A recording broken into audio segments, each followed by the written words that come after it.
This story is about comfort women the sufferers from Japanese military sexual slavery. It is based on the research and written by 한빛이네코. Through this book, we 한빛이네코 would like to help recover the honor of the comfort women, our sisters, mothers, and grandmothers. We would like to let you know that the font of this story is the calligraphy of Miss Gil Wono, and the message on the back cover is saying of Miss Kim Ak-sun, who were comfort women. Do you remember the day playing youth with me? It was on the New Year's Day, when you were little kids. Watching you have fun, I remembered when my happiness was followed by the fear. It was the day after Salar, Lunar New Year's Day. At that time, a lot of girls in my town gradually disappeared. It was said that they were sent to make the inferior army's uniforms, but they were not. Instead, the soldiers took the girls to the battlefield as comforters for soldiers. I as well was taken to the place with the girls disappearing from my town and my family. I was found myself thrown in the area called 남양군도. I hadn't heard the name before and I had no idea where it was. The place I was confined was so dark and filled with the cries of girls. The soldiers who stood there in front of us looked like hunting dogs, and I was like a trembling little rabbit. The rabbit in front of the hunting dogs was thoroughly trampled. After the first appalling violation, I grabbed a thin blanket and cried all day. They said I was joining an honorable mission by comforting inferior soldiers. But for the soldiers, it was just a momentary pleasure. It was for me just an indelible fear and abject humiliation. I was rather eager to die, to disappear from the agony. In spite of the drastic and terrifying assault, I survived. My survival, fortunately, allowed me to be with you and tell my story to you. The awful day was full of awful things day by day, and one day one of my friends who was pregnant was killed. It was caused by the mercury poisoning. The baby who wasn't welcome to this world was eliminated by the brutal beast. They forced its mother to eat poison, and it made the unborn baby and its mother blow away like the breeze and disappear. I was tattooed with Japanese letter on my right breast and on my belly.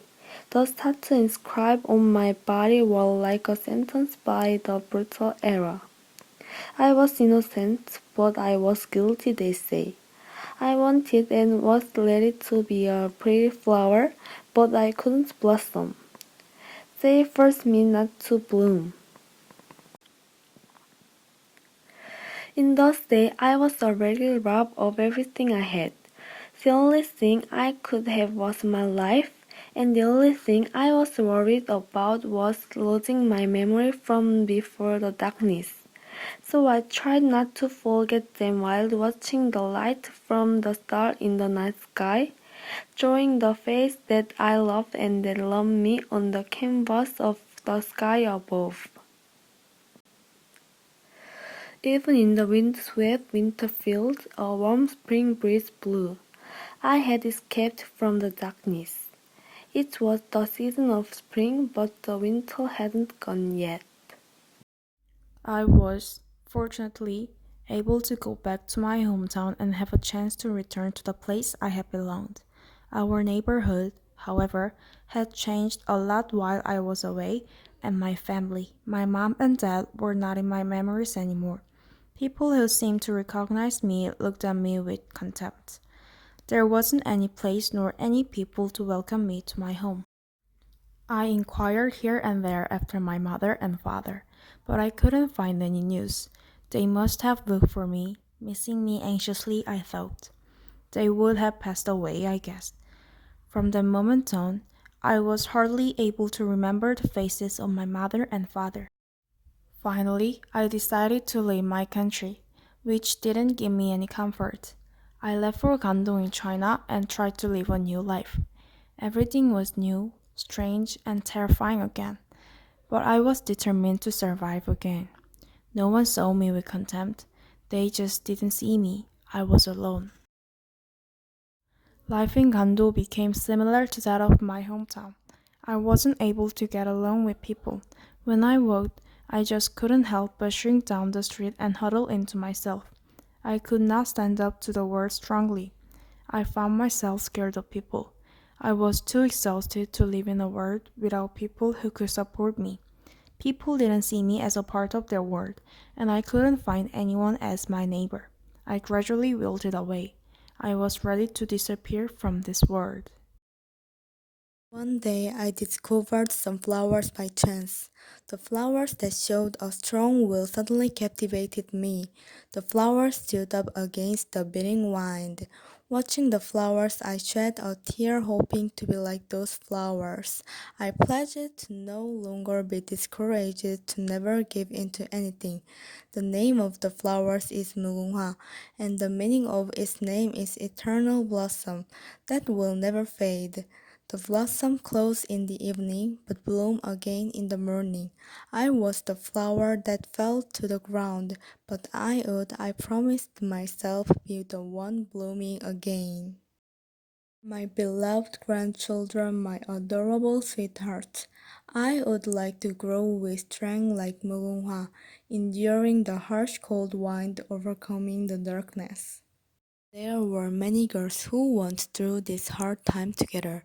We didn't know each other before meeting in the darkness. Some of them were foreigners who I couldn't even communicate with. Some women were somewhat older and some were much younger than me. We were all different in nationality, the environment we were brought up in, but we opened each other to bear against those painful days.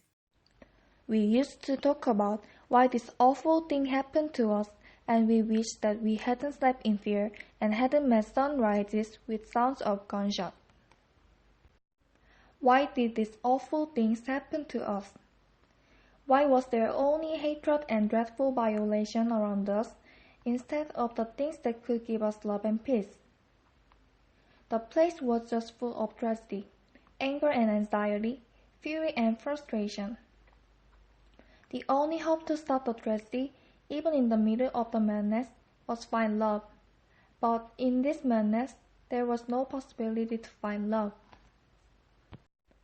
Being in the madness, I gradually began to forget how to love people. Even after I escaped from this hell, I was so afraid of people that I couldn't believe in anyone around me. It was the brutal beasts who didn't know how to love people that destroyed me. But it was the flowers that made me live again and finally gave me courage to approach people. Your grandma, therefore, wants you to be children who know how to love others. After learning a way to love people, I hope you will become people who can keep peace in the darkness where we couldn't find how to love people. If we are indifferent to keep love from hatred and protect peace in wartime, this tragedy that shouldn't have happened again will be repeated. So please don't forget the pain we've been through.